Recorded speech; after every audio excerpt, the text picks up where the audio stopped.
नमस्कार। जय तंत्र मंत्र केंद्र में मैं आप सबका हार्दिक स्वागत एवं अभिनंदन करता हूं।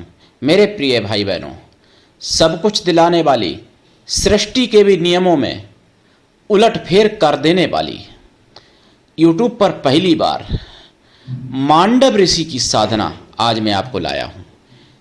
आपने नाम भी नहीं सुना होगा, जिसके लिए आपको हमारा वीडियो अंत तक देखना पड़ेगा।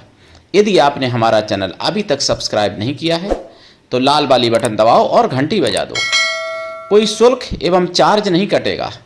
आप हमारे वीडियो को फेसबुक पर, व्हाट्सएप पर, ट्विटर अकाउंट के माध्यम से और इंस्टाग्राम पर अधिक से अधिक शेयर करें। लाइक और कमेंट करना भी आपका धर्म है। दुनिया में जिसका कोई नहीं, मैं उसका हूँ। यदि आपको अपनों ने धोखा दिया है अथवा आपको परायों ने धोखा दिया है तो आप एक बार मुझे अवश्य आजमाएं। हमारा मोबाइल नंबर है 9305 63 71 73। हमसे बात करने का टाइम भारतीय टाइम के अनुसार दिन में दोपहर 12 बजे से 2 बजे के बीच का है। यदि आप सच्चा, पवित्र, निस्वार्थ दिव्य प्रेम पाना चाहते हैं अथवा सच्चा, पवित्र, निस्वार्थ दिव्य प्रेम देना चाहते हैं तो आपका स्थान मेरे लिए मेरे प्राणों से भी करोड़ों गुना ऊपर है।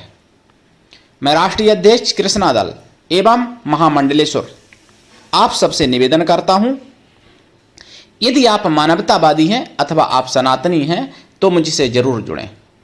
यदि आप में योग्यता हुई तो मैं आपको पदाधिकारी भी बनाऊंगा अपने संगठन कृष्णा दल में। ये कृष्णा दल हमारा, आपका, सबका एक परिवार है। आप देश विदेश में, विश्व के किसी भी कोने में रहते हैं, किसी भी जाति धर्म से हैं, कोई दिक्कत नहीं। आप हमारे दिए हुए ज्ञान से भरपूर लाभ उठा सकते हैं। मैं अपने चैनल के माध्यम से आयुर्वेदिक ज्ञान, ज्योतिष शास्त्र का ज्ञान, तंत्र मंत्र, तीज त्योहार, सत्संग, प्रवचन एवं राष्ट्रवादी खबरें आप तक पहुंचाता हूं और धीरे धीरे पहुंचाता भी रहूंगा। मेरे प्रिय भाई बहनों, मांडव ऋषि के बारे में बताऊं। मांडव ऋषि, वही मांडव ऋषि जिनको सूली पर चढ़ा दिया गया था और फिर भी जिंदा बने रहे थे और जिनके कारण सती जी ने सूर्य नहीं निकलने दिए थे 6 महीने तक, वही मांडव ऋषि।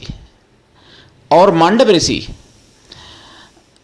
जब यानी मांडव ऋषि के सामने जब देवता प्रकट हुए वरदान देने के लिए, और मांडव ऋषि ने सबसे पहले धर्मराज को श्राप दिया था ताकि बाद वरदान ग्रहण किया, और धर्मराज तक को उन्होंने श्राप दे दिया, जो पूरे त्रिलोक का, पूरे ब्रह्मांड का शासन करने वाले, धर्म का शासन करने वाले धर्मराज को भी उन्होंने श्राप दे दिया था।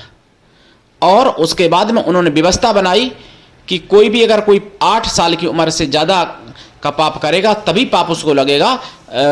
बचपन से लेके, मतलब जन्म से लेके 8 साल तक की उम्र का कोई भी अगर कुछ भी पाप करता है उसको पाप नहीं लगेगा। ऐसी उन्होंने व्यवस्था भी बना दी न्याय की, मांडव ऋषि ने, वो मांडव ऋषि। लेकिन ऐसा नहीं कि आप किसी 5 साल के बच्चे से कह दो कि गोली मार दो जाके, तो आपको तो पाप लगेगा मरवाने वाले को। अगर आप मानसिक रूप से या वाचिक रूप से बच्चे को प्रेरणा देते हो गलत काम करने की तो उसके पाप भागी आप होगे, उससे ज्यादा पाप भागी होगे। मेरे प्रिय भाई बहनों, तो मांडव ऋषि की मैं साधना बताऊंगा। पूरे यूट्यूब पर खंगाल लेना, कहीं नाम भी नहीं मिलेगा। जबकि मांडव ऋषि की पूजा पद्धति, साधना नष्ट हो गई मुगलिया शासन में, जो मैं स्कंद पुराण से लाया हूं। स्कंद पुराण में मांडव ऋषि का वर्णन है और भी पुराणों में, कई पुराणों में। स्कंद पुराण में मांडव ऋषि का आपको वर्णन मिल जाएगा, प्रभास खंड में भी मिल जाएगा और शायद नागर या काशी खंड में भी मिल जाएगा, नागर खंड में भी मिल सकता है। तो स्कंद पुराण के देखिए, स्कंद पुराण में इतनी साधनाएं, इतने शक्तियां हैं कि जिनकी साधनाएं मैं पूरी जिंदगी देता रहूं तब भी पूरी नहीं दे पाऊंगा, लेकिन जो मुख्य मुख्य हैं उनकी मैं साधना दे रहा हूं। मेरे प्रिय भाई बहनों, स्कंद पुराण की अगर मैं श्रृंखला चलाऊं पूरी, तो पूरी जिंदगी में साधना शायद नहीं दे पाऊं। इतनी साधनाएं, इतनी शक्तियां हैं स्कंद पुराण की, लेकिन मुख्य मुख्य दूंगा। तो उसी श्रृंखला में आज मांडव ऋषि की साधना लीजिए और करिए साधना। लेकिन उससे पहले मैं बता दूं आपको मैं बता दूं, हिंदुओं की, यानी हिंदुओं की, जो हिंदू की माँ बहन है वो हमारी सबकी माँ बहन है, ठीक। हमारी सबकी बेटियां हैं। हिंदुओं की मां बहन और बेटियों के साथ बलात्कार करने वालों को भारत में पुचकार के रखा जाता है। ध्यान देना इस बात को। यह बात मुझे पता चली है सुदर्शन चैनल के माध्यम से, यानी बिंदास बोल में, सुदर्शन चैनल पर। और मुझे पता चली है ये गुरुवार को 2024 और 19 सितंबर 2024 शाम को 8 बजे पता चली। कैसे पुचकार रखा जाता है वो मैं बताऊं आपको। जिन बांग्लादेशियों ने लाखों बलात्कार किए और दसियों हजार 50,000 हिंदुओं को मारा, बुरी तरीके से मारा, तड़पा तड़पा के मारा, बहुत बुरी मौत मारा, और उनका भारत में स्वागत हुआ है तमिलनाडु में मैच खेलने वालों को। तो मैच के प्रेमी भाई बहनों से मैं एक निवेदन करना चाहता हूं कि इस मैच का बहिष्कार करो। और तमिलनाडु में तो कुछ हिंदुओं ने दिखा दिया कि हिंदू जिंदा हैं अभी, लेकिन पिच तक नहीं खोद पाए। लेकिन उसके बाद अभी बॉम्बे में भी मैच होना है। अगर कोई हिंदू इस बात को सुने और जिसके अंदर थोड़ी सी भी मर्दानगी बची हो तो वो जाके पिच खोद दें वहां पर, जो मैच ना हो पाए। अगर थोड़ा सा भी हिंदुत्व बचा हो आपके मन में, तन में। जिन्होंने हमारी सबकी मां बहनों के साथ, बेटियों के साथ इतना बलात्कार किया और उन सुअरों को आप भारत में बुलाते हो, ये बहुत शर्मनाक बात है। और ये मैं क्या बताऊं, सरकार तो हिंदूवादी नेताओं को, हिंदूवादी कार्यकर्ताओं को जेल में भी डाल देती है। कहने को है मोदी सरकार, योगी सरकार, पिंकी भैया को अभी तक बेल नहीं मिली है, जो हिंदू रक्षा दल के राष्ट्रीय अध्यक्ष हैं, जिनको जेल में उठा लिया। लेकिन मैं ये कहूंगा कि सरकार के पास ये शर्म नहीं बची है अब। तभी तो उन सुअरों को, बांग्लादेशियों को भारत में बुलाया गया और स्वागत किया गया। यानी हिंदुओं के घाव पर नमक छिड़कने वाली बात है। अभी वहां खून के धब्बे नहीं सूखे हैं, अभी वहां का खून नहीं सूखा है जो गिरा है सड़कों पर बांग्लादेश में, और यहां भारत में उनको ऐसे किया जाता है। और हिंदुओं की आंखों के आंसू नहीं सूखे हैं जो जिंदा हैं, लेकिन फिर भी पैसे के लोभ में या फिर मुस्लिम तुष्टीकरण के चक्कर में बांग्लादेशियों को बुला के मैच खिलाया गया और खिलाया जा रहा है भारत में। इसी दिन के लिए मैंने वोट दिया था। मैं वोट हमेशा देता हूं कमल में और आगे भी दूंगा, लेकिन जहां पे गलती है वहां पे खुले मन से और बिना रोक टोक के बोलूंगा। मारना है तो जान से मार देना भाई। हिंदुओं के साथ तो कुछ भी कर सकते हैं क्योंकि हिंदू हैं। तो इसलिए हिंदुओं को जागना पड़ेगा और समझना पड़ेगा और सरकार पर प्रेशर बनाना पड़ेगा। वो लोग अपनी गलत मांग मनवा लेते हैं और तुम लोग अपनी सही मांग नहीं मनवा पाते। पहली बात, जरूरत क्या थी बुलाने की बांग्लादेशियों को? और मैं तो हिंदुओं से कहता हूं, वैसे बेकानूनी बात नहीं करनी चाहिए, लेकिन जिन्होंने मेरे लाखों माताओं बहनों के साथ बलात्कार किया, जिन्होंने मतलब 50,000 हिंदुओं को मारा, उनको अगर 10, 20, 50 को मार दोगे तो क्या उनका तुम ज्यादा नुकसान कर दोगे? अगर आई है टीम तो जाना पाए वहीं गाड़ दो, भारत में ही गाड़ दो उसको। जो बांग्लादेश की टीम आई है भारत में वहीं पिच में ही गाड़ दो। अगर ऐसा हो जाए तो बहुत अच्छा है। बाला साहब ठाकरे को बहुत धन्यवाद है जिन्होंने किया था। वो वास्तव में देवतुल्य थे जिन्होंने किया था ऐसा। उसके बाद किसी ने ऐसा नहीं कर पाया क्या? क्यों नहीं कर पाया? किस लिए नहीं कर पाया? कब कर पाओगे? मेरे प्रिय भाई बहनों, हिंदुओं के साथ इतना षड्यंत्र हो रहा है, इतने ज्यादा भारत में भी अत्याचार हो रहा है हिंदुओं के ऊपर, और बांग्लादेश की मीडिया बांग्लादेश के समर्थकों के साथ भारत में अत्याचार होता हुआ दिखाती है। ये भी पता चला सुदर्शन चैनल पर 19 सितंबर को बिंदास बोल में। तो मेरे प्रिय भाई बहनों, समझना पड़ेगा, जागिए। और कई ऐसे संगठन हैं जो कि तलवारें बना के देते हैं लाइसेंस के साथ, जिनको मैं जानता हूं। तलवार बना के देंगे, लाइसेंस भी देंगे वो लोग, तो अपने घर में रखिए, पूजा पाठ के काम में लीजिए। नारियल की बलि चढ़ाना है या जो भी अपना पूजा पाठ करना है, माता के घर में तलवार होना भी चाहिए, शुभ होती है, मतलब माता के साथ रखनी चाहिए तलवार। तलवार घर में रहती है तो संकट कटते रहते हैं, तो तलवार घर में रखिए। और जिसके पास क्षमता है लाइसेंस कराइए अपना हथियार का, आग्नेय अस्त्रों का, वो मैं मना नहीं करता, लेकिन तलवार घर में जरूर रखिए। लाइसेंस तलवार का आपका बनवा दिया जाएगा। मेरे प्रिय भाई बहनों, जागिए। और अब मैं आपको बता दूं मांडव ऋषि की साधना। और आप अपनी बारी मत करिए, अपनी बारी का इंतजार मत करिए। जब आपकी बारी आएगी तब आप कुछ करने लायक नहीं रहोगे, इसलिए अभी जाग जाइए। मांडव ऋषि की साधना कैसे करें? देखिए, बहुत बड़े ऋषि थे जिन्होंने ब्रह्मा के नियम को, विष्णु जी के नियम को, भगवान भोलेनाथ के नियम को बदल दिया, धर्मराज के नियम को बदल दिया। पहले पाप सभी को लगता था, लेकिन फिर उन्होंने बदल दिया इस नियम को। और 8 साल की उम्र के बाद ही पाप लगेगा।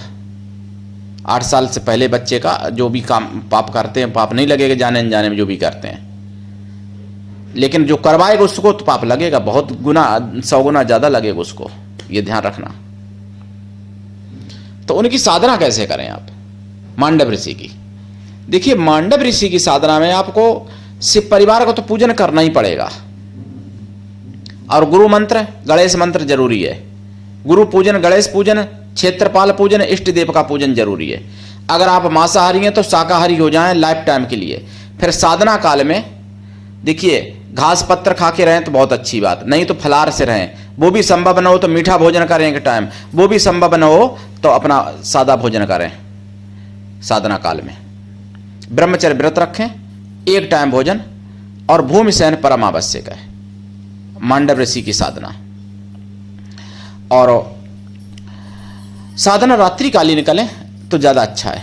अगर रात्रिकालीन संभव ना हो तो दिन में भी कर सकते हैं इस साधना को। मांडव ऋषि की साधना से आप सब कुछ प्राप्त कर सकते हो। जब वो धर्मराज के नियम को बदल सकते हैं तो फिर ऐसी कौन सी खुशी है जो आपको ना दे सकें? ऐसा कौन सा कष्ट है जो आपका ना काट सकें? और अजर अमर हैं, दर्शन देते हैं, वचन देते हैं, बहुत दयालु ऋषि हैं मांडव ऋषि। तो उनकी साधना आज मैं बताने जा रहा हूं। मंत्र भी बता दूंगा, चिंता मत करना, लेकिन देखते रहो वीडियो और शेयर कर दिया करो ज्यादा से ज्यादा। हिंदू धर्म की आवाज है, आप सबकी आवाज है, आप सबका चैनल है, अकेले हमारा नहीं है। सनातन धर्म की आवाज है, जन जन तक पहुंचाइए। दीक्षा लेके साधना करिए। गुरु ऐसा हो शिष्य कुछ भी ना ले, गुरु के लिए शिष्य पूर्ण रूप से गुरु के लिए समर्पित रहे, लेकिन गुरु भी ऐसा हो कि शिष्य से कुछ भी ना ले, लेकिन शिष्य गुरु के लिए समर्पित रहे, गुरु को सब कुछ दे, तभी कल्याण होगा। और बिना दीक्षा के कभी भी किसी भी प्रकार की कोई साधना में सफलता नहीं मिलती है। और अगर आप पति पत्नी हैं तो जोड़ा से साधना करें तो बहुत अच्छी बात। देखो, अकेला पुरुष कोई या अकेली स्त्री कोई साधना करती है तो जो काम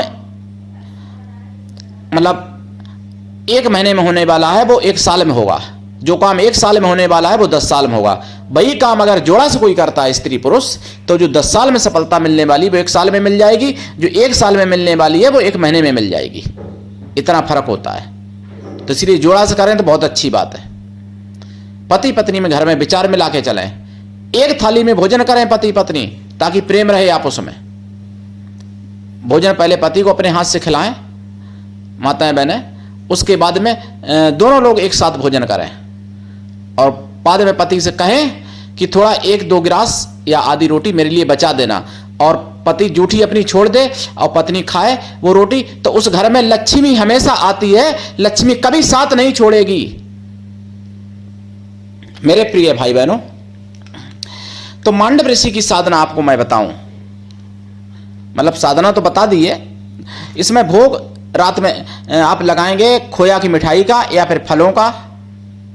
साधना के बाद वो फल या मिठाई खुद खा लें, परिवार में भी बांट दें।